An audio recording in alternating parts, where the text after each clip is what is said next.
All right. Hello and welcome to ChooseFI. Today on the show, we have a longtime ChooseFI community member, Tom, who is a cybersecurity expert, a former pro poker player, and a former federal law enforcement officer who is currently in the private sector doing investigations into the world of cryptocurrency. So he has an amazing background for a topic that I've wanted to do for a very long time, which is securing your online life and ultimately securing your financial life, right? We live our entire lives at this point, our entire financial lives online. And we need to make some common sense, positive changes to secure those lives. And that's the beautiful thing about having experts in our community, having this be the ultimate crowdsourced personal finance show, is that we have someone like Tom, who, as I said, is a former federal law enforcement officer who is truly an expert in this. So really excited to dive into this. Welcome to ChooseFI. You're listening to ChooseFI Radio. The blueprint for financial independence lives here.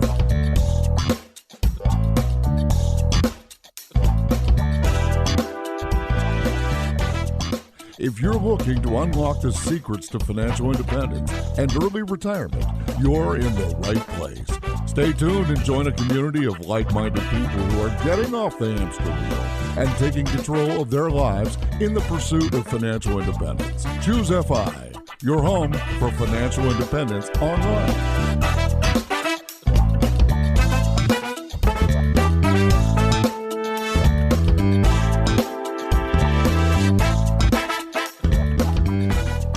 All right, Tom, welcome to ChooseFI. Thanks, Brad. Glad to be here. Like you said, I've been a long-time listener, but I would be remiss if I didn't start this with, how you doing, buddy?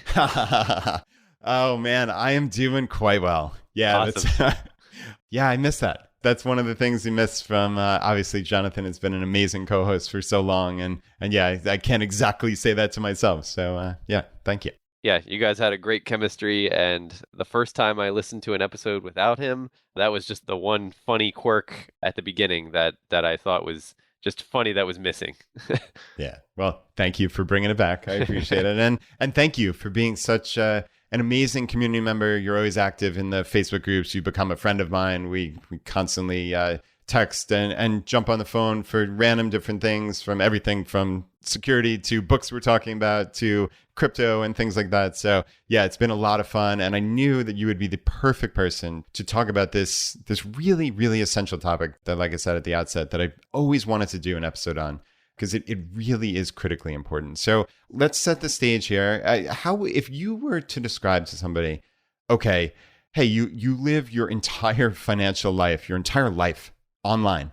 Where do you even start in terms of, okay, most people have passwords that are ridiculous, like password 1234. I know that's the old comical joke, but most people aren't that much better than that, right? Reusing passwords, going on public Wi-Fi, doing all sorts of things that probably are suboptimal. Like, again, I don't want to put words in your mouth, but where would we even start this conversation?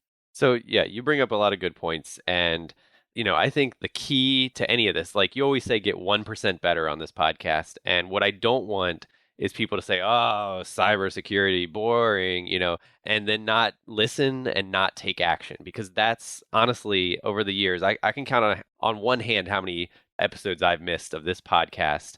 And the ones that actually were the best were the ones I took action on. So that's what I hope people take away from this.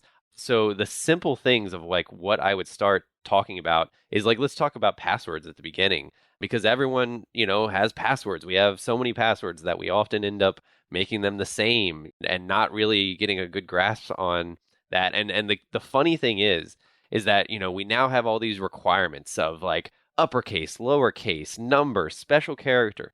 The funny thing is we've made passwords really difficult for us to remember and really easy for computers to crack, because they don't particularly care too much about the fact that you threw in an "at" instead of an "a."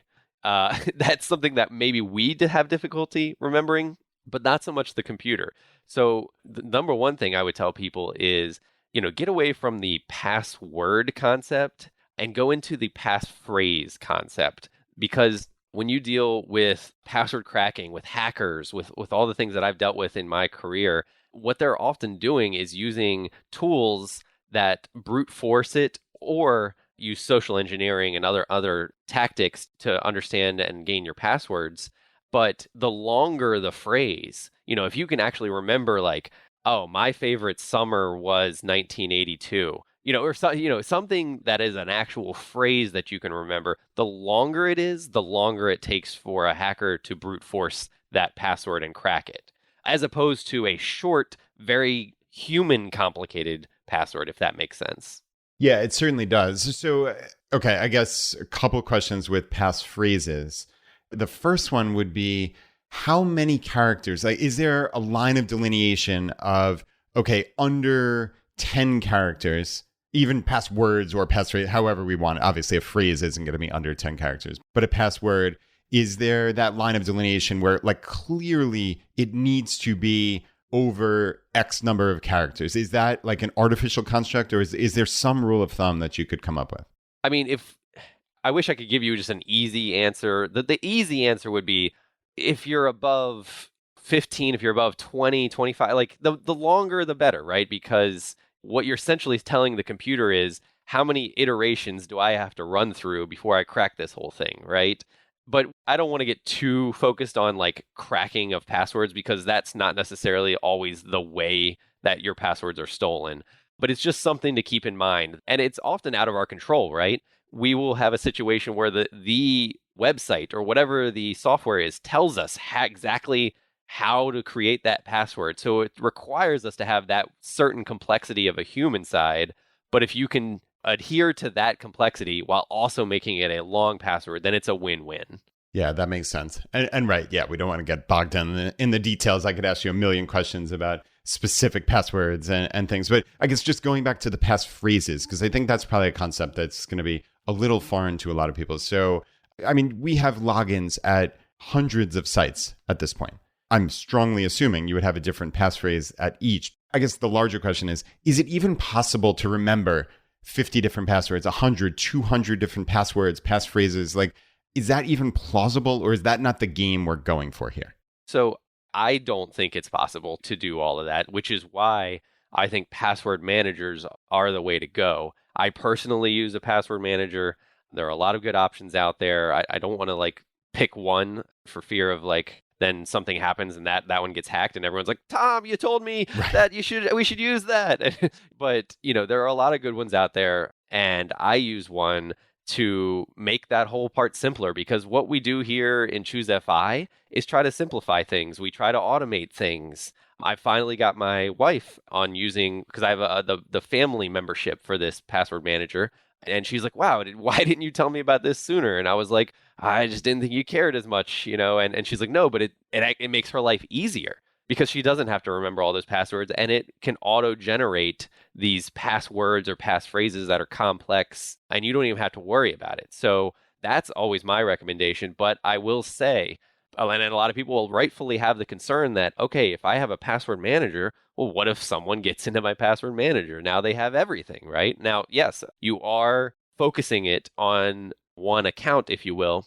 With that said, again, I don't want to get bogged into the details and tell people to do 15 different things, but I'll just tell you what I do. I have what's called a YubiKey. Many people are probably not familiar with a YubiKey, but Tom, can you spell YubiKey? Yes, it's Y-U-B, as in boy, I-K-E-Y, key at the end. Okay. So that's a physical device, almost like a flash drive or a thumb drive, that you can get in your possession and secure either your Gmail account, your password manager, or whatever it is. You can secure your account with this thing called a YubiKey, and no one can log into that account without physically possessing that device. To me, in my career in law enforcement, I dealt a lot with hackers around the world. And oftentimes, in this new world we're in of everything being online, like you said earlier, the bank robberies and stolen money and hacks, all these things are taking place on the internet, right?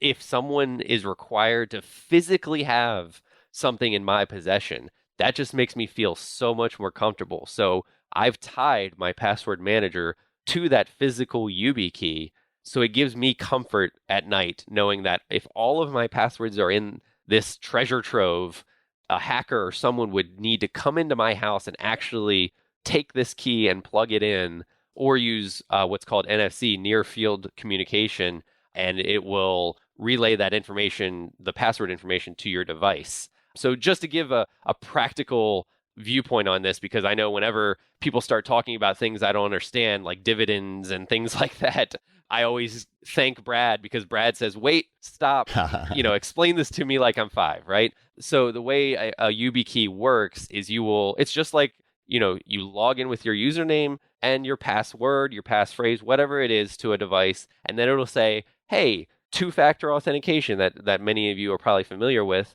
either sending a code to your phone, using an authenticator app. The other option is using this YubiKey, and it'll say insert YubiKey or wave it above your phone, or however you want to do it. And then what it'll do is it'll insert a one-time code, think RSA token, if you will, and that'll do the two-factor authentication login into that device. Yep. Okay, that makes perfect sense. And I certainly appreciate the kind words about me slowing it down. I definitely want to do that even further still here, because this is really critical. And this is, when you're talking about steps you can take in order to secure your online and your financial life, I think passwords, why we're starting with both passwords and ultimately two-factor authentication, which is what this YubiKey is. This is probably the simplest thing you can do to get 80+% of the way there. And obviously, we might argue over that percentage. It doesn't ultimately matter. But if you can do, like Tom said at the beginning, 1% better, take action. If you could do anything, it would be, let's get really as close to unbreakable, longer passwords. We won't say unbreakable, but get a password manager that has an amazing master password, and get two-factor authentication on everywhere you possibly can. And Tom, this is what I want to dive into. So first, I know you said you don't want to give recommendations, and I really appreciate and respect that. I think if we could just even point people in the direction of, let's say, 2 or 3 of the most popular password managers. I think LastPass and 1Password are a couple of them. Tom, I don't want to put you on the spot, but are there any others that are just like amongst the most popular? You don't even have to say your favorites or anything, but amongst the most popular that people could even start with. Yeah, the LastPass, 1Password. I think KeyPass is another one. Those are the ones that I've heard the most about. I don't have personal experience with those, so I can't speak to those personally, but I've heard good things. I mean, everyone can do a quick Google search and you'll see the top ones, but those are the ones I would stick with. And to your point about two-factor authentication, I talked about YubiKeys because that's what I use, because that's what makes me feel the most secure. And I want to touch on this real quick. I ordered 2 because I wanted a backup YubiKey, because when you're talking about a physical device that could get lost, that's a real possibility, especially if you have a 3-year-old like I do that likes to stick things in vents and everything else that he can find. So I think it's important that people know if they're going to go down that road, I highly recommend ordering a 2-pack. But that's not the only road. That's just, me as a guy who's really into cybersecurity, who wants to feel the most comfortable. I went down that road. The easier option is just to use two-factor authentication right now. You don't have to order anything. You don't have to buy anything. You can turn on two-factor authentication, and you should, at every opportunity. The least secure is going to be SMS or text messaging, because a lot of hackers will use social engineering, which is just, if you don't know what that is, that's just a fancy way of saying manipulating people through talking to them, calling up Verizon and saying, hey, I got a new phone, I need you to do something, and then they just do it because they're really good at talking to people. There's entire careers in social engineering now that people can figure out how to exploit our trusting tendencies.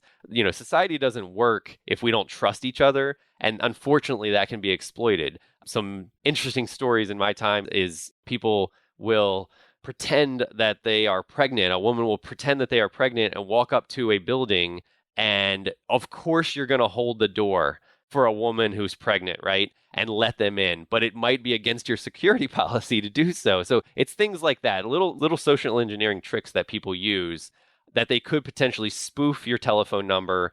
So SMS, text message, two-factor authentication is better than nothing. Certainly. Highly recommend turning that on.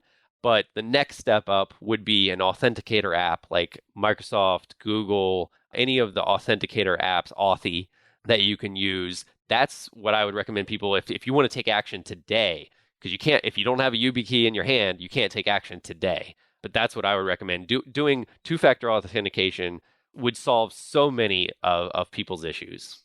Yeah, totally agree. I think to me, that is to every single person listening, if you do not have two-factor authentication on your financial websites, you need to do that today. It should take you depending on how many sites, maybe 5, 10, 15 minutes. We're not talking a huge amount of time here, and it can just be done. And like Tom said, essentially everybody listening, probably 99.999% of you have phones. You can do this. Sure, text messaging is not the ideal two-factor, but it's certainly better than no two-factor. And very, very easily, you could download and install the Google Authenticator app, or Authy is another one, like Tom said, that I'm very familiar with. And almost every financial site that I've seen has one of those two options, or certainly if you include text messaging. It seems like, unfortunately, some of the bigger sites, the Vanguard, Fidelity, Schwab's, they don't seem to, at least the last time I checked, use the Authenticator app. So I think there's options with YubiKey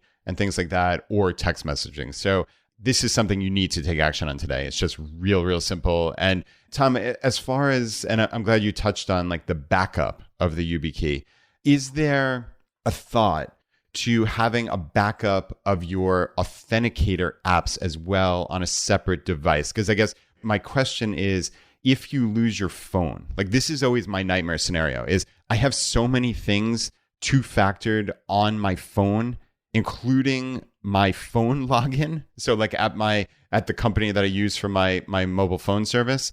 So I guess to hopefully cut down on that potential social engineering.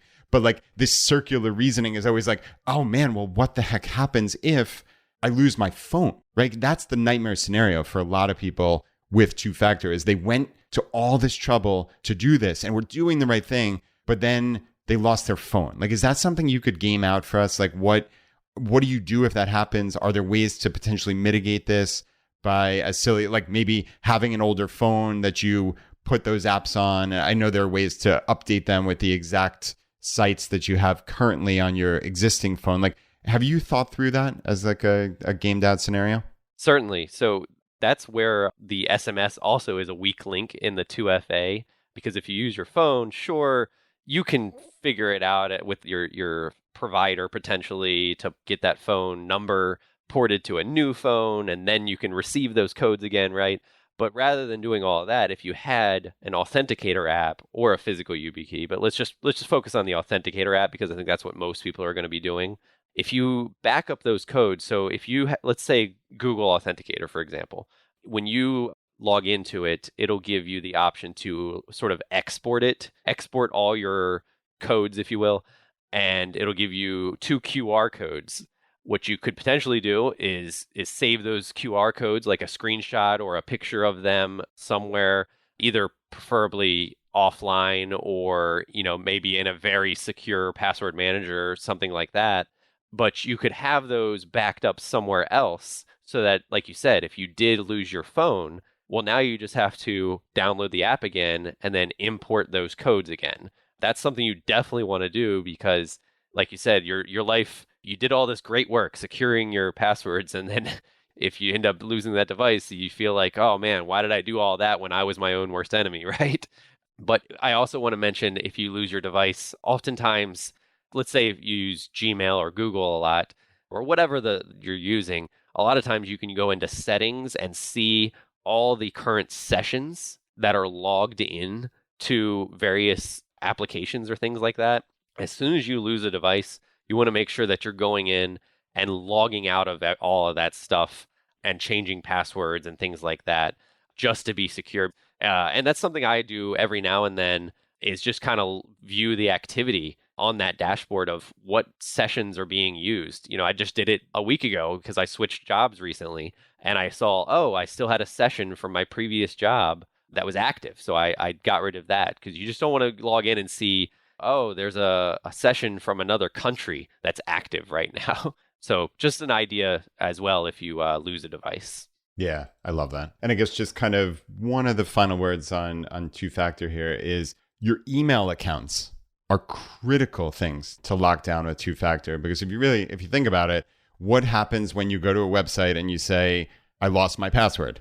They send you some type of reset through your email, right? So if the weak link is your email account, somebody can very simply reset your password with an email that shows up in your inbox, which they just hacked into because you had a bad password and you had no two-factor. Well, there's your problem, right? So email accounts, to a lesser degree, though, probably very important in this day and age, is social media is really important. I guess kind of the addition to social media would be actually those backup questions that people are always asking on, hey, if you lost your password, you can't remember, where did you go on your honeymoon? Or who was your best friend, their first name or something? Don't give away information just needlessly on those. Like, these don't happen quite as often anymore, but I think I've seen with kind of like my parents' age people, like, oh, there's this cute thread on what was the house you grew up, or what was the street you grew up on, and your dog's or your first pet's name or something. And like, you put it together, and like, that's possibly, I'm not like necessarily saying, but Tom, that's possibly that social engineering that you're talking about. It's just giving away information needlessly.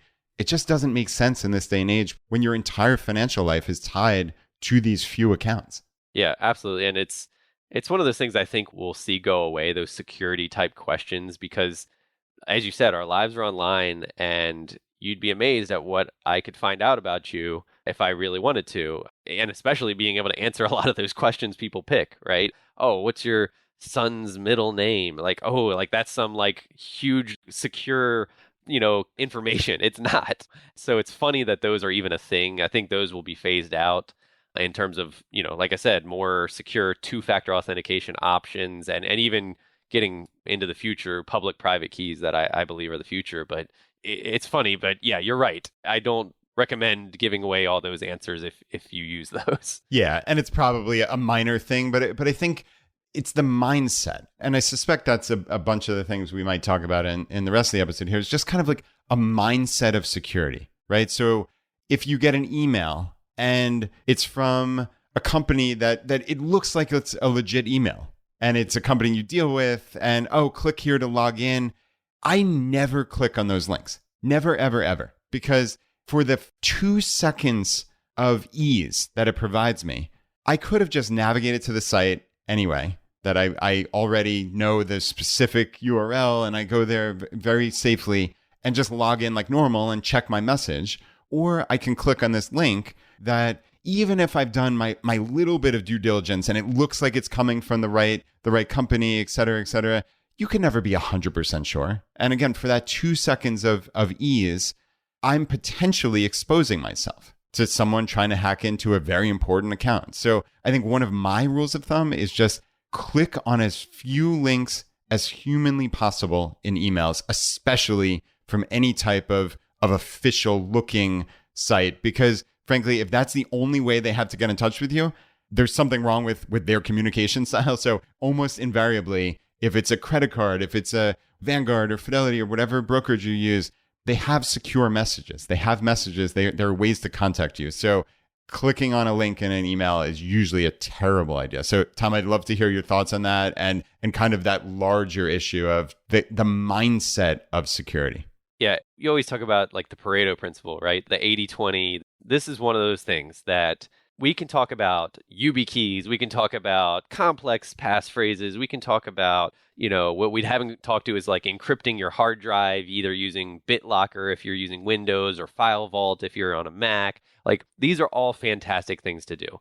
But in my time, in my career, and what you'll see out there is that the number one weakest link is always the human. The technology will get more sophisticated. The different, ways to defend ourselves will get more sophisticated. But the weak link in any situation is always going to be the human. So it's that mindset of security, like you said, and it's clicking links, phishing links, as we always hear about them. And I guarantee no one is immune to it, even myself. Like I clicked a phishing link, in my time, even being so security conscious, I get emails from my company now and I go to my boss and I say, is this legit? Even though it all looks legit, I verify before I click anything in an email. And you'd be amazed what verbal verification can do for a company or a person.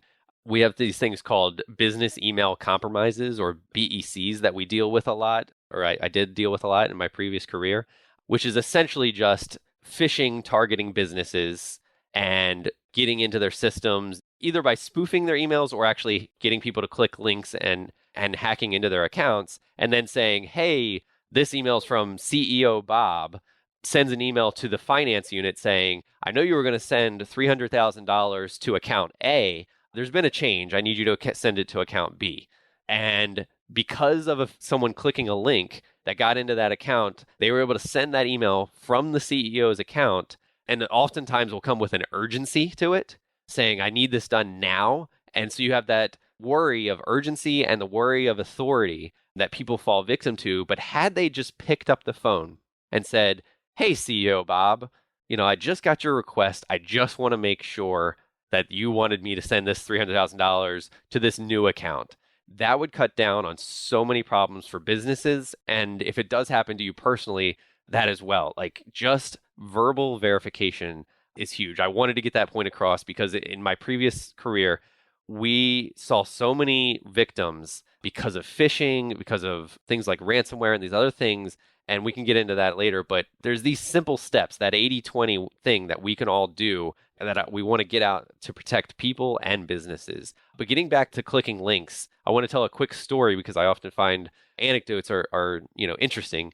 I was sitting with a judge and I was swearing out a search warrant, and I got all that business taken care of. And then at the end, he was like, hey, by the way, since you're a cyber nerd, he said, my wife got an email saying we spent $80 on this app in the Apple iOS store, and she doesn't know what it's talking about. I don't know what to do.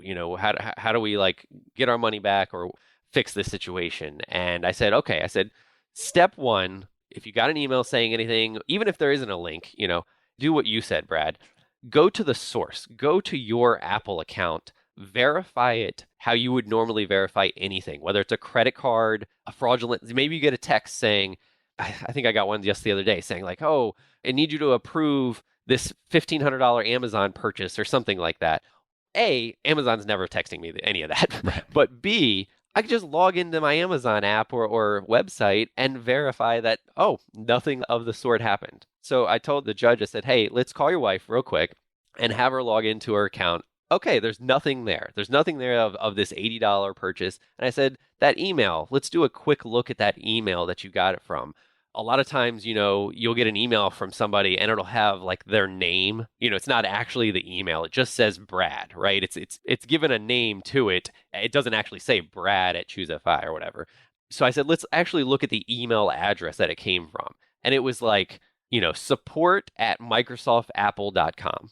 It was literally microsoftapple.com or some combination of that. And I said, Microsoft Apple, those are two different companies. They would never have the same name. So that's another red flag. Other things to look out for are poor grammar, poor usage of English, different fonts, just weird looking formats.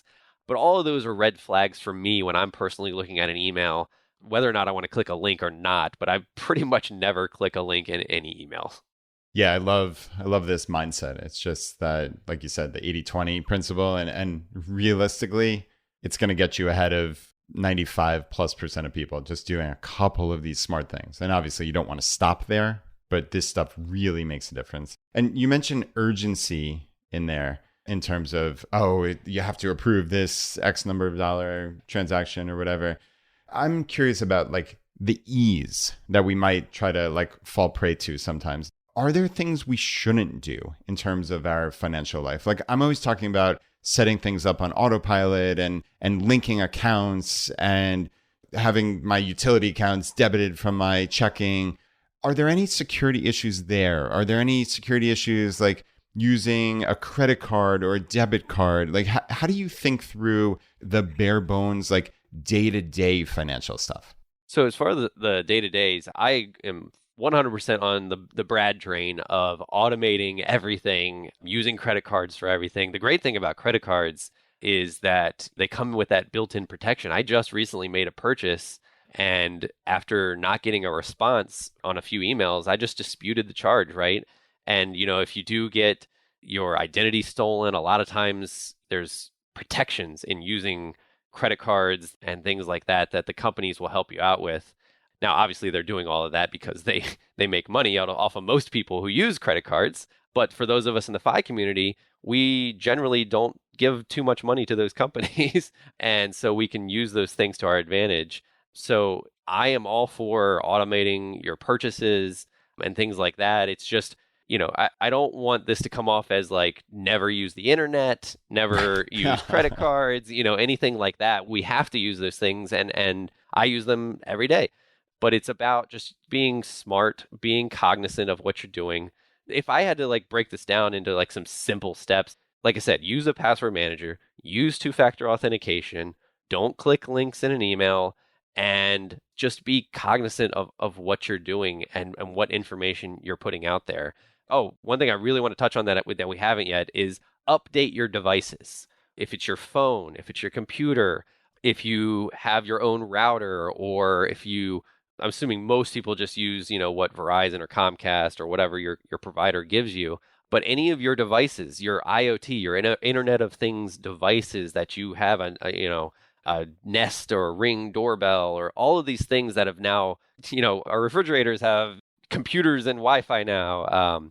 So all of these things are just something that you want to think about making sure are up to date, because when Apple or Android or whatever it is pushes you an update and you say, I'll get to it later, what happens is they are saying to the world oftentimes, these are the security flaws that were in our system. This patch updates that security flaw so it's no longer an issue.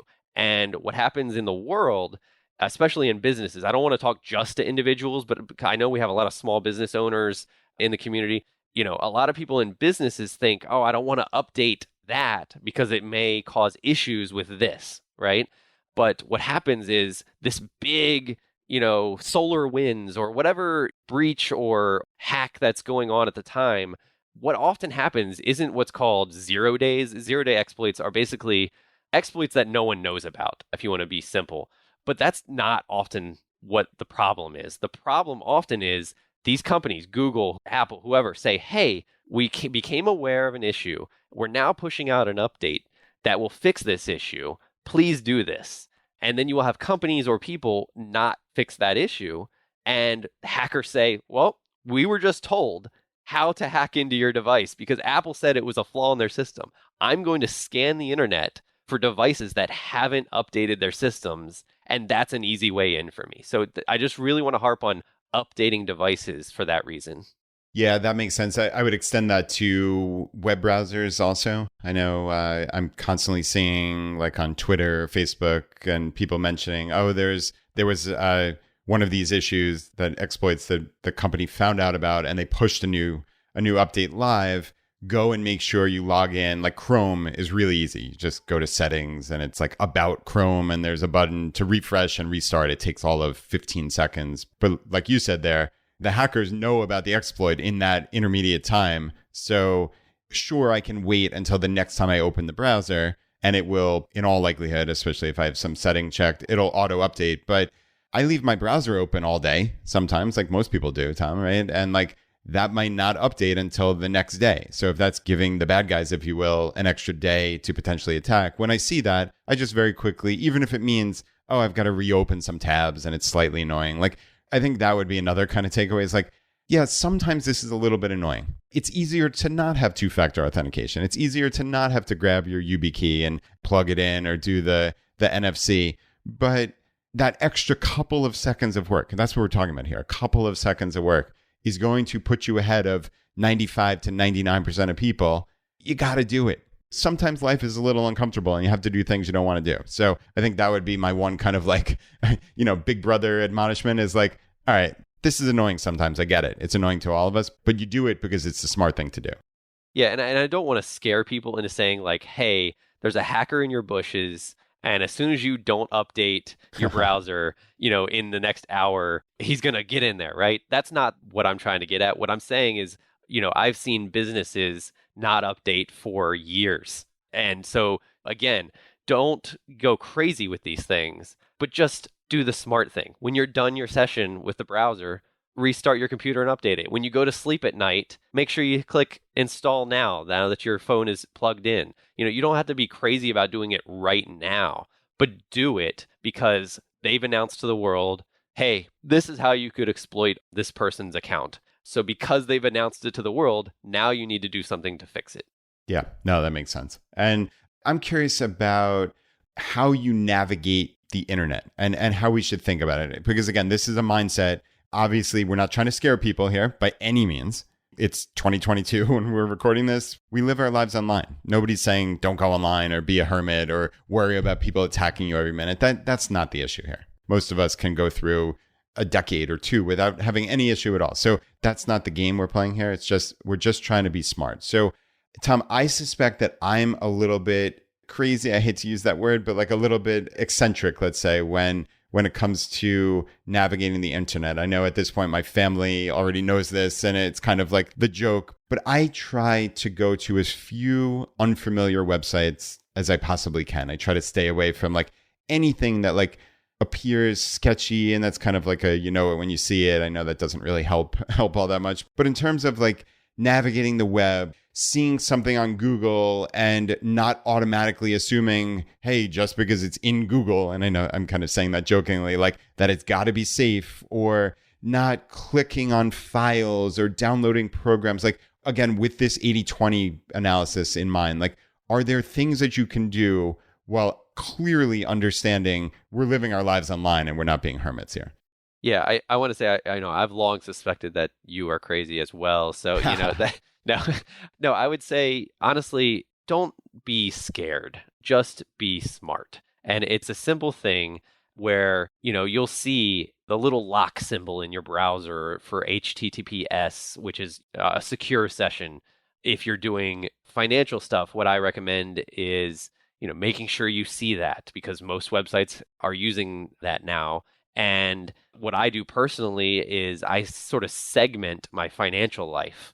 I have a separate email account for my finances and my important stuff that I don't enter into randomwebsite.com that needs an email account. I'll either use a throwaway email, or I have an entirely separate spam email account that is just for those random websites, but I will not give out my most crucial email address that actually is connected to all my financial stuff. So that, like you said, browsing, just being smart, it's not something I would say like, oh, only stick to these websites or anything like that.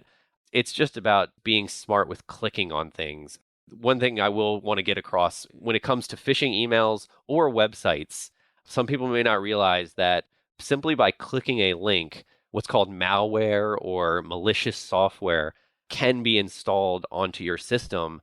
And at that point, your whole system can be taken over. So that's why we harp on not clicking links. That's why visiting websites and clicking links there, that's why we talk about those things, is because what can happen is like a keylogger could be installed on your system. Again, I like to tell stories. I had a stepbrother who I said, hey, don't play games on my computer while I'm gone, for whatever big brother jerk reason I was giving at the time. I don't remember. But I said, hey, don't use my computer when I go. I also installed a keylogger because I knew he would. And so I get back. Truly for anyone big brother who's played, here, Tom. Truly big brother. Exactly, right. For anyone who's played a first-person shooter or a computer game, you'll know that WASD is how you kind of move forward, back, left, and right a lot. So when I get back and I see my keylogger is www. I'm like, clearly he was playing this game. But that's why we bring that topic up of just being cognizant of what you're doing, is because these pieces of software, this malware, can be installed on your systems very easily if you click a link in an email, if you visit a site and say download an executable. All these ways are ways that hackers are looking to get into your system.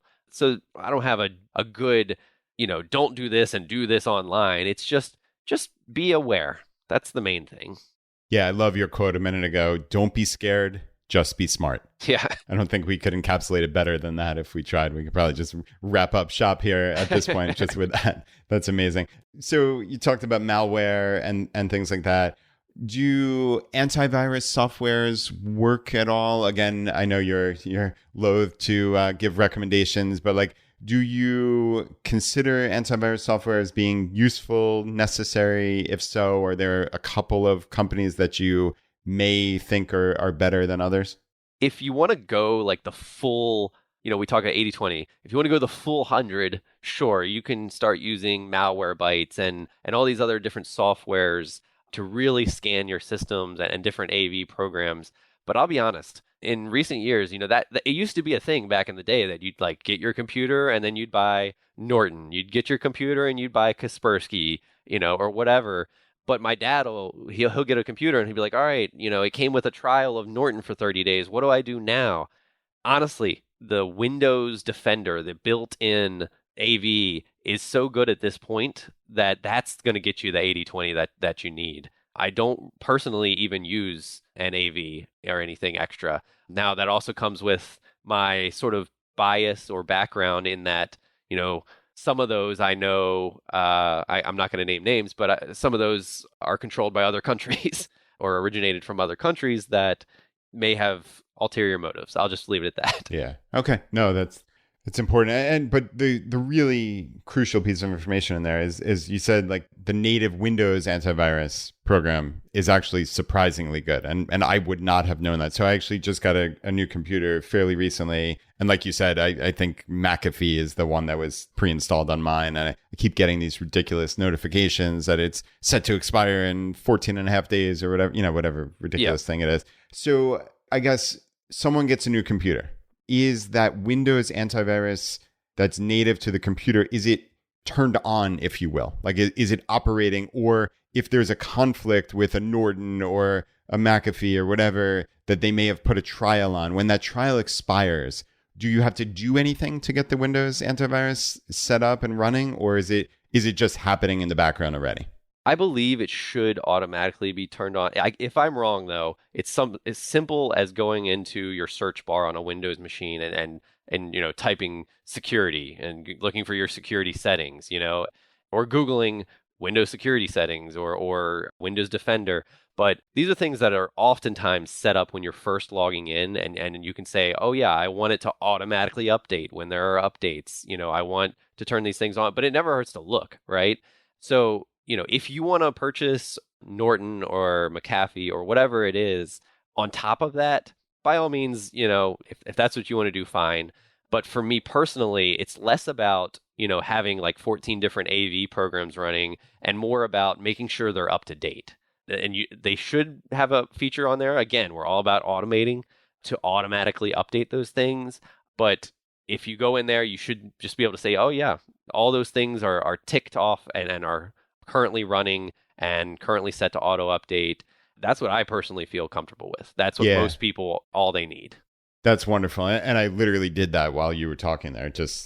We're clearly talking about PCs here. So obviously people with Apples and Macs have to figure it out specifically, though I suspect it's almost identical. I literally just went to the search bar, typed in security. It took me to the security area of the control panel. And exactly as you said, they're just these little on-off toggle switches. And I'm just kind of eyeballing them just to make sure everything's turned on. So mine's the perfect case study because I have this brand new computer. So yeah, that's something that will take you all of 30 seconds to do. But if you're listening to this and you're by your computer, no reason not to do it. It's super easy. Yeah, and that's, like you said, we always talk about what takeaways, what action steps can you take when you're done listening to this episode to actually improve your life. Just do that real quick. Or if you're a Mac, Macs are very, very secure. So it's probably going to be a similar setting, like you said, but they have really good encryption, especially with their new M1 chips. But it's little things like that people can do right now and just say, yep, if you have a Windows machine, Windows security settings look good. Yeah, I love it. Okay, that's great. So I think we've covered the vast majority of kind of like the basics. That 80/20, that's probably more like 95/5 here, but I'd love to give you the floor. Is there something we're missing, or are there any other? Clearly, you can go down with your experience, and maybe we could do like a Ask Me Anything, like a separate episode or something, or you could record a couple voicemails where you're talking about like very in-depth, advanced things. I think that's probably beyond the scope of this, unless there are a couple more things that you wanted to chat about. But are there other things that like we could do that are low-hanging fruit that like we may never have done before, like with our routers or just going on Wi-Fi when you're placed? Like, are there other kind of high level stuff that you think is really valuable that we may have missed, that most people miss amongst just the, hey, I've got my passwords and two-factor set? Yeah, certainly. I'll touch on a few, like you said, high level things. I'm happy to, if you feel it valuable, just make a post in the group, in the Facebook group, if we want to discuss further later with people in sort of an AMA style, or however you want to do that. Yeah, that would be amazing. That would be really amazing. Sure. Yeah. We'll do that in conjunction when this episode goes live. So for anybody listening to this who's in our private Facebook group, you can navigate there. You'll find this thread pretty easily. And if not, just go to chooseavi.com/Facebook and you can get access there.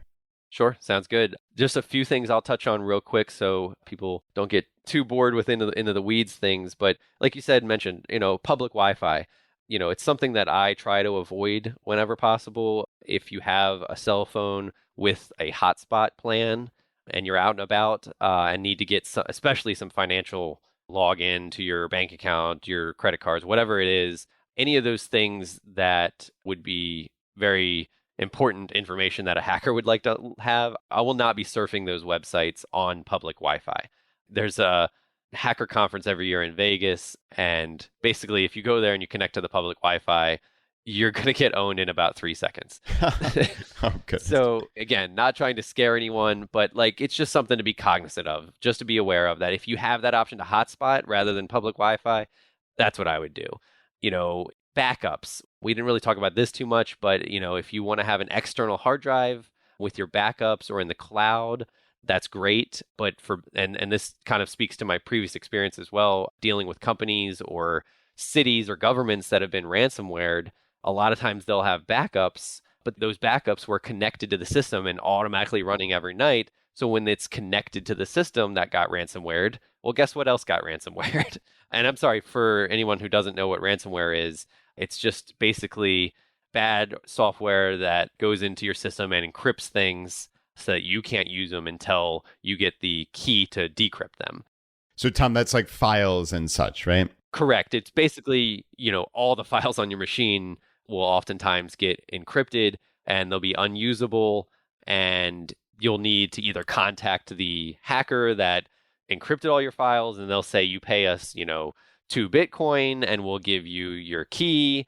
Now, whether or not they actually give you the key when you pay them, you're trusting them on that part. So it's not something I always recommend. The better solution is to have backups of your data that are offline, that can't be touched if your system were to get ransomware. And then as far as other things just to be aware of, there's a term, I hate the term, but it's called pig butchering. But it's basically like romance scamming people. The technology increases and you have cryptocurrency now and you have all these things that advance, but it's the same old scams. It's people's vulnerabilities and weaknesses being preyed upon, whether it's loneliness or what have you. People are being constantly messaged and say from a fake account of a attractive female or attractive male, whatever it may be, they start a relationship. I went out and talked to a victim, and she had a relationship with a person for several years. Now, never actually met the person in real life, but this person had built up this trust with the victim.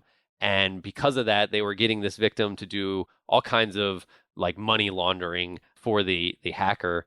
And it's just something I want to make people aware of, that your vulnerabilities can be preyed upon. If you are talking to someone online and you think that you're in a relationship with this person or they're a very trustworthy person and you haven't actually met them or seen them, and they start saying, hey, I have a good investment opportunity for you, or you should put some money over here, or any of the things like that, we are seeing an explosion in those types of scams, especially with cryptocurrency. People are thinking oh, it's like a Bernie Madoff situation where, people are guaranteeing 15-20% high returns. And, people fall victim to that because they either need the money or they just think they trust that person. Just something I want to make people aware of. And I hope I didn't ramble on too much. No, that's really, really important. And yeah, like you said, the social engineering is one of the biggest ways that people are getting hacked. So this is not to say don't make friendships online, right? I mean, that's obviously not what you're saying here, Tom. But when you get into a scenario where you start trusting someone you've never met before who might not be the person they say they are, right? You shouldn't be sending them $10,000. I mean, these things that sound obvious at the time, but like some of these things can last for months or years. Like I'm even thinking it was back in the news again about that football player, Manti Te'o, I think his name was, who, I mean, this is a very long involved story, but like he had a fake girlfriend that he thought was real. It was this crazy story like 10 plus years ago. So, I mean, this can essentially happen to anybody. So again, we are not trying to scare anybody by any means. It's just, again, don't be scared. Just be smart. Just think about Tom's words. Don't be scared. Just be smart. And I loved your thought there about offline storage of your files. If you have really, really important things, just go out and buy a $10 USB drive, right? At this point, like this is what I do. I have a lot of my files on some of the cloud storage sites. So I theoretically should be able to access them wherever, but it's so easy. Like I put in my Todoist as every 3 months or thereabouts, just literally download all the files onto a USB drive. I have again, I'm a little bit excessive with some of this stuff. Like I have a safe deposit box at my bank and I just store it in there. I store, like if I had that second YubiKey that you had, I would throw it in my safe deposit box. And it just things like that. Like for a password manager, sometimes you would have another method, a printed out grid or something like that. Like, okay, it's great to have one 5 feet from your computer. You need that usually to log in, but have a second copy of this somewhere secure, I guess would be my advice, because heaven forbid there's some kind of a fire or something or whatever it is, like you lose all your options. You thought you were doing a great job having multiple of these things printed out, but you lose them or they get stolen or there's water damage. It could be anything, right? It's a house. Who knows what happens? So just, I think for me, that was a peace of mind. I understand that's not something everybody's going to run out and do tomorrow, nor are we necessarily advocating it. But like, okay, that was like the next step for me that was fairly inexpensive. Just like Tom, the YubiKey, right? Like I think you told me at one point there was a 2-pack of YubiKeys for $60 or $70, $100, whatever it is. It's not that expensive. Is it free? Is it as simple as downloading an Authenticator app for free that you can do today?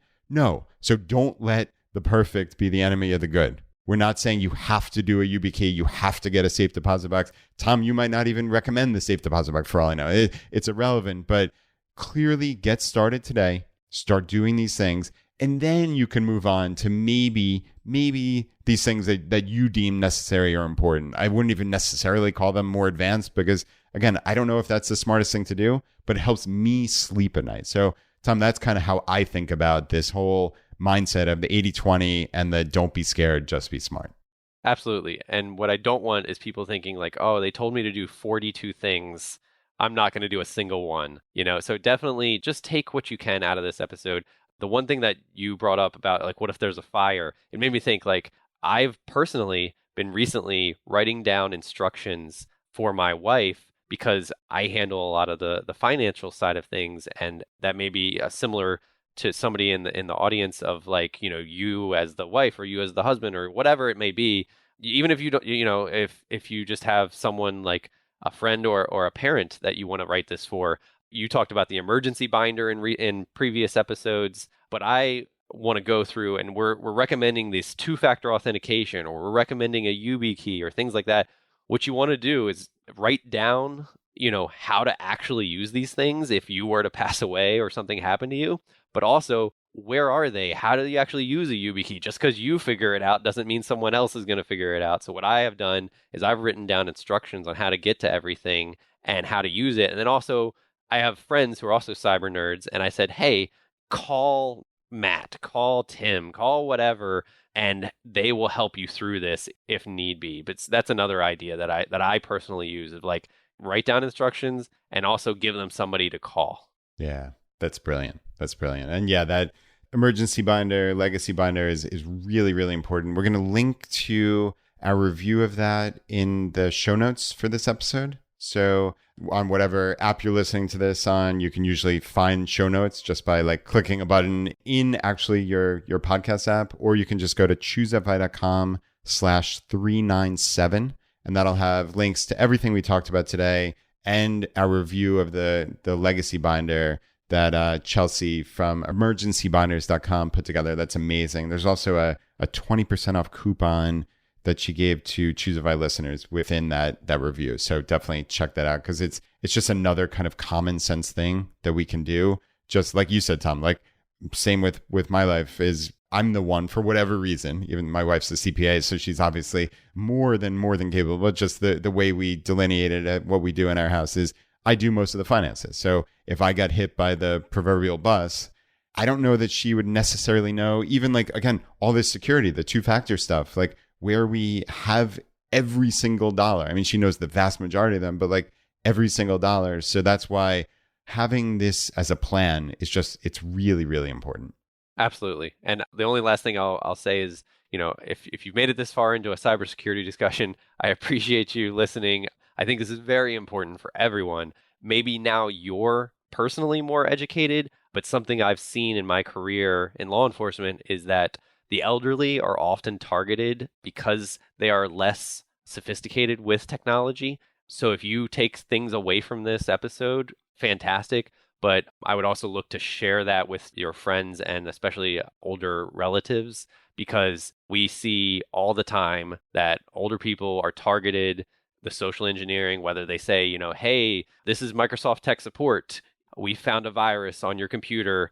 A lady said, oh, really? Okay. What do you need? And they say, we're going to install this remote program, TeamViewer, or some way to remote into your computer through remote desktop protocol, whatever it's going to be. We're going to remote into your machine and help you fix the problem. What they do is they remote in, they install whatever they need to install. And this one lady I'm thinking of in particular lost all of their life savings. They're at a point, we talk about FI, right? We talk about financial independence. They've finally retired. They've reached financial independence, and then they get preyed upon and lose all of their money through some sort of scam. And it's just something I want people to be aware of so that they can educate their parents, grandparents, or other family members to say, hey, there's these scams out there. Don't listen to this, IRS scam that they're going to call you, or tech support when they call you. Basically, has Microsoft or Amazon, has they ever called you about anything? Nope. So we laugh at it, right? But it's something that people fall for every day, or else they wouldn't be doing it. So just something, again, I hate to ramble on. I always think of something extra that I've always thought about in my career that I wish people knew. No, that is really, really helpful. And Tom, like you said, you will have a post in the Facebook group right after this episode goes live where people can ask questions, and we can provide some more. You can provide, obviously, some more in-depth information on anything. Almost undoubtedly, when we get done with an episode like this, we're both going to be kicking ourselves for missing something, but that's the beautiful thing about kind of real time with a post like that, is we can talk about it, we can update things, we can answer questions. So really appreciate you coming on and certainly offering that up. And as you know from being a longtime listener, we used to do a segment called the Hot Seat, which is back by overwhelming popular demand. I asked in my Weekly email, which anybody, if you're not on that, I send that out every single Tuesday. You can get on at chooseavi.com/subscribe. That's really the best way to stay up to date with the community and just little things that I pick up every week that I think are valuable and can really provide you some inspiration and I guess motivation to take action. So I asked for, what do you want to see come back? And maybe something we used to do. And it was crazy how many people said the hot seat. So long story short, even campy music and all, Tom, are you ready for the hot seat? I guess so. And it's been so long. I don't even know. I think I am, though. In a world drowning in debt and rampant consumption, trapped by the chains of lifestyle inflation, these questions highlight the secrets of those who have broken free. Welcome to the Choose FI Hot Seat.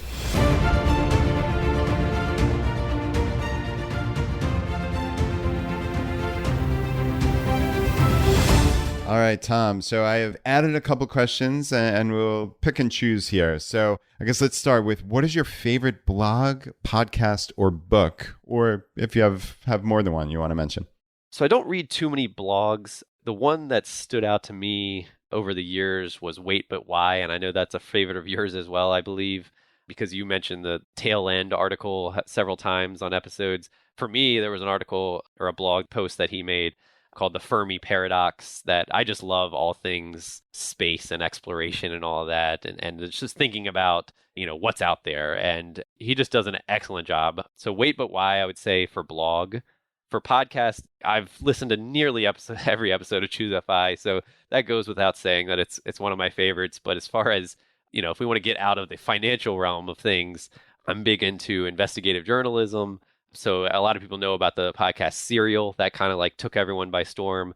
Another one that I love is called In the Dark. Season 1 is fantastic, but season 2 is even better. So I highly recommend In the Dark. Every time someone asks me about podcasts, I recommend it. And then book, again, if we're talking about impact on my life, Simple Path to Wealth, that's an easy one to choose. The Alchemist, I loved the short fable of The Alchemist because that really, helped me remember to focus on following my dreams. I know you only asked for one, and I apologize for rambling here, but Die with Zero was a book that took me from being all about compound interest and saving every nickel to, wait a second, that and the tail end article on Wait But Why both made me shift my mindset to, wait a second, I have a limited number of years left with my kids in my house. I want to make these the best years of my life. I don't want to make the best years of my life my late 60s. So those are the ones that stood out to me. For pure entertainment value, I've read the book Ready Player One many, many times. It's actually narrated very well as well. I listened to the audiobook. So that would probably be a favorite just fiction book. Nice. Wow, that's awesome. Really appreciate all the info. And it's funny, one of our community members has a blog called runnersfi.com, and his name is David. He put together a list of 174 must-read books of FI. And again, this will be in the show notes. And he incredibly navigated through every single episode we've ever had and like the number of times a book was mentioned. And of course, the first book out of your mouth was Simple Path to Wealth. And that is now the 29th time it's been mentioned here on the podcast. So it's incredible. So very, very cool. We love J.L. Collins, obviously, here at Choose FI. So, all right, Tom, question number 2, an inflection point in your life that was especially memorable or meaningful? I think absolutely the first one that comes to mind is just being sat next to a guy who actually knew what this thing FIRE was and knew what Simple Path to Wealth was, to harken back to that. And he said, hey, you should check out this FIRE movement. Hey, you should check out this book by J.L. Collins. I didn't know what an IRA was before that. And I'm in my mid-30s at that time. My dad said, oh, save, X% of your paycheck. And that's what I knew and definitely set me up well. But I didn't know what I know now. So the inflection point of meeting my friend and having him put me on this path to FI and then discovering Choose FI and then me like running with it and like listening to every single episode of Choose FI and having not only J.L. Collins to sort of break the foundation of my knowledge, but then having what felt like an ongoing communication, even though it was one-sided, between Brad, Jonathan, the guests, and myself, felt like I was sharing this journey. So just discovering FI would be a huge inflection point for my family. And then that led to another inflection point that happened a month ago when I actually left my federal law enforcement career and went to the private sector. And I would have never, ever done it without that first inflection point, because I would have never had the confidence or knowledge to set myself up financially to make a career change that has now allowed me to work from home and spend so much more valuable time with my family. Yeah, that's amazing. You think about the ripple effects of these little moments in our lives, right? Like you're saying, sitting next to this friend who told you about FI and told you about the Simple Path to Wealth and where that's led you. It's really, really wild when you think about that. Yes. Thank you, Dave, by the way. I'd be remiss not to say his name. Nice. Yeah, shout out to Dave. That's awesome. All right, Tom, question number 3, your favorite life hack? I'd have to say probably audiobooks and just reading in general. Like I still am not a big reader when I actually sit down. Anytime I read, I'm a slow reader. I fall asleep. I wasn't a huge reader growing up, but then I discovered audiobooks and I realized I can multitask. I get a kick out of doing the dishes or mowing the lawn now because it means reading time. And, being able to read, just like I said, I discovered audiobooks around the same time I discovered Phi. And I can't tell you how many books I've read in that time when I had never read a single book since school prior to that. So for me, reading, it's a weird life hack to say, but reading, using Libby, the Libby app on my phone to access all the books in the library in my state, all the audiobooks, and then also learning about like speeding up podcasts and books, like not knowing that was a thing. I realized I can handle sometimes 2x speed of ingesting information, and now I'm churning through even more books. So that would probably be number one. Two little life hacks that are actually life hacks that I want to mention that I often use is if you have a tough decision to make, the trick of flipping a coin in the air, and then while it's in the air, you tend to figure out which one you were rooting for. So I love that little trick. If I'm really stuck between pizza or tacos, right? It's not, I don't use it generally for the big decisions, but it's one of those things that I found works and is funny. And then if you'll allow me to say one more, is every summer, and now I'm going to get a little serious again, every summer you hear about these horrible stories of kids being left in cars, in the back seat in a car seat, and it's a hot day, and some parent forgets about the kid, and you think to yourself initially, what a horrible parent, I would never do that. Well, you've seen doctors, you've seen a range of people do this. And so I thought to myself, what is actually happening here? I felt a need as a parent to investigate what was happening here. And I learned it's not whether you're a good or bad parent. It's this mode that our brain gets in, this auto mode, this autopilot that we get in. And if we say, Brad, every morning you get up and you go to CrossFit at 8 a.m., well, you're just going to go into auto mode and do that in your mornings. Well, what if one morning something changed, your wife couldn't take your daughter to swim practice, and you had to do it that morning, or this generally occurs with younger kids, right?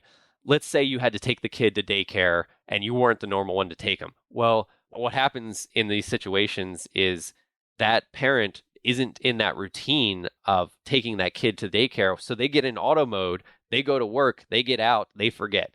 So it's not a good or bad parent thing. And I know you're probably going to cut this from the podcast. So No. I apologize for rambling, but it's something that I researched, and I wanted people to know that if you do something like go out of your routine and take your kid somewhere, the thing that sounds silly, but if you take a shoe off and put it in the back seat with your kid, you will never get out of that car and not notice that one of your shoes is missing.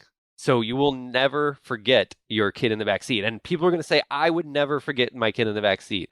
If that were true, then this wouldn't be happening every summer. We wouldn't hear these stories every summer because there are good parents that do this. It's not a good or bad parent thing. So, it's just something I personally do. If I'm not in the routine of doing something, if not in the routine of taking my kid to school or practice or whatever, just take a shoe off or your phone or something that you will immediately realize when you get out, and you'll never forget that kid in the car seat. It's something personally that affected me greatly when I hear these stories, because you just think that kid was in that car, in that hot car for 100 degrees for 8 hours, and it just crushes me. So, I apologize for going off on a tangent there. No, that's really important. It's something that, we wouldn't really consider. And like you're saying, we're on these kind of autopilot scripts a lot of times. And anytime there's this disruption, I suspect, obviously, this is the most consequential version of this, clearly. But I suspect that advice could be useful in other instances. Whether it's a shoe or not is largely irrelevant. But I guess that would make it pretty clear, right? You're not going to go walking around with one shoe. So that's I'm glad you brought that up, Tom. That really, really is important. All right. Well, we got question number 4 here. The advice you would give your younger self. Advice I would give my younger self is just that I would tell myself that audiobooks are a thing that you don't have to actually read, because the act of reading just always turned me off. And it turns out that there's a lot of great information in books. Yeah. And funny that, right? Yeah, little did I know. But I can't tell you the transformation in the past 5 years of my life from reading, whether it's just talking about pure enjoyment. I just finished a great book called The Extraordinary Life of Sam Hell. Like it's just a fiction book, and it was really enjoyable. But then you get into the world of Phi, and I actually taught myself a lot of stuff about cryptocurrency in the past year and a half and read a bunch of books through audiobooks to teach myself those things, and then used YouTube courses to learn those things. And by learning those concepts, I was able to pivot my entire career into something that is now a work from home, much better fit for my family type career.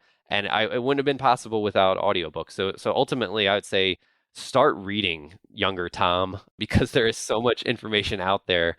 I'd also say buy Bitcoin, as soon as possible, and don't date that one girl in college that you dated who ended up turning out to be married. So those are the three things. That is, yeah, good ones all. And yeah, just to talk about reading for a second. Well, first, you actually sent me an amazing book a couple years ago that I still have, and we'll get back to you at some point, called Ducey, D-U-C-Y, and it's exploits, advice, and ideas of the renowned strategists. So this was by a poker player. This is an amazing, amazing book. So don't sell yourself short that you're not a reader here. I know definitively you are a reader, since you did physically send me a book a couple years ago. So that will be coming back to you at some point, I promise. Yeah, we didn't even get into my whole poker days of all that, but yeah. Well, listen, we're going to have you back on, because something that I've always want to talk about that I think is really important just for mindset is like the poker mindset, the concept of expected value, positive and negative EV,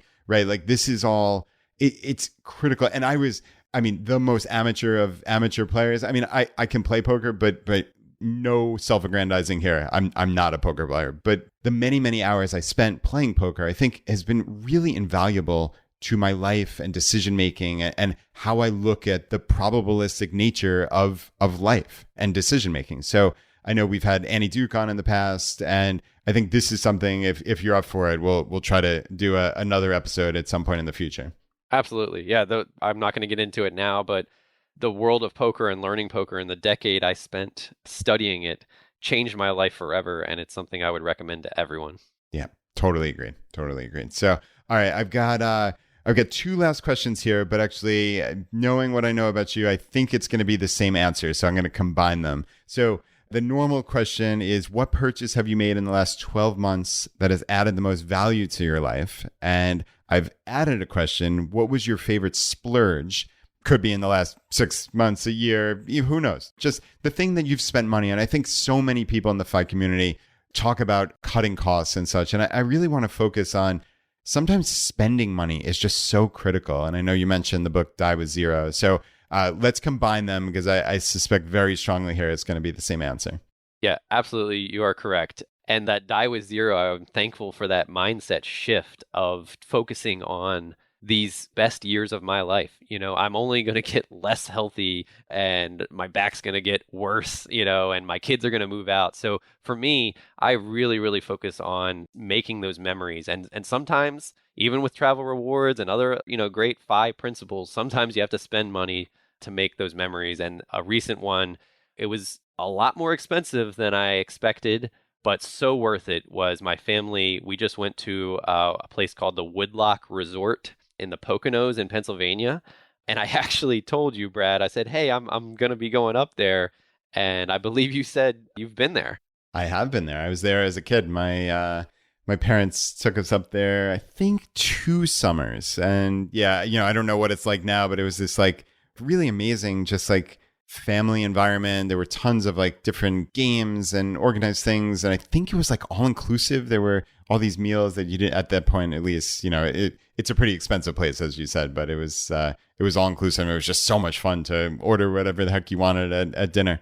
Yeah, absolutely. And the best description, so I was up till 1 a.m. on TripAdvisor reading reviews before I booked it, and it was so accurate. The best description I read was it's a cruise on land. So, you've got planned events, you sit at the same table every meal, but there's just so much to do at this resort. And I'm not trying to have a commercial for the resort, but it's one of those things where my kids got home and they said that was the best vacation ever of our entire lives, of anything we've ever done. We want to go back to Woodloch. And we made so many memories there where they win these medals as kids or as families, because you do these Family Olympics or Double Dare. And then they have these shows every night that are fantastic. They have horse racing, which I'm a big animal rescue guy. I'm not huge into horse racing for moral reasons. And I was like, I don't really want to go to the horse. Well, it turns out it's fake horses, fake wooden horses. And they just kind of, it's like bingo, if you will. They're rolling dice and, horses are trotting along and you can bet $1, right? And to see my 3-year-old and my 8-year-old's faces when they won because their horse won, it's just those memories are what we built. And so looking back, spending an expensive amount on that trip was well worth it, and I don't regret it at all. That's awesome. Love it. That is the perfect splurge, right? An experience with family. So good for you.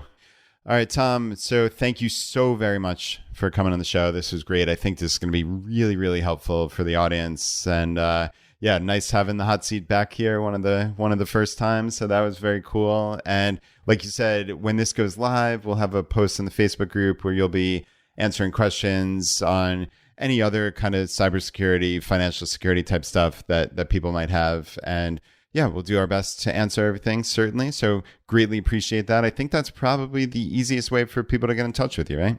Yeah, absolutely. And if you have poker questions, feel free to field those as well. So nice. And yeah, we will definitely do a round 2 at some point in the future. So yeah, Tom, thank you again for coming on. I really appreciate it. Thank you so much, Brad. All right. And to the audience, thank you for being here. This is really, really important. As Tom said, this is a mindset and it's not about being scared. It's just about being smart. So as always with Choosify, take action, get started, update your passwords, get a password manager, and set up 2-factor authentication as quickly as you possibly can. It really does not take that long to do, and it will get you so far ahead. So again, take action, and you can always check the show notes at choosify.com/397.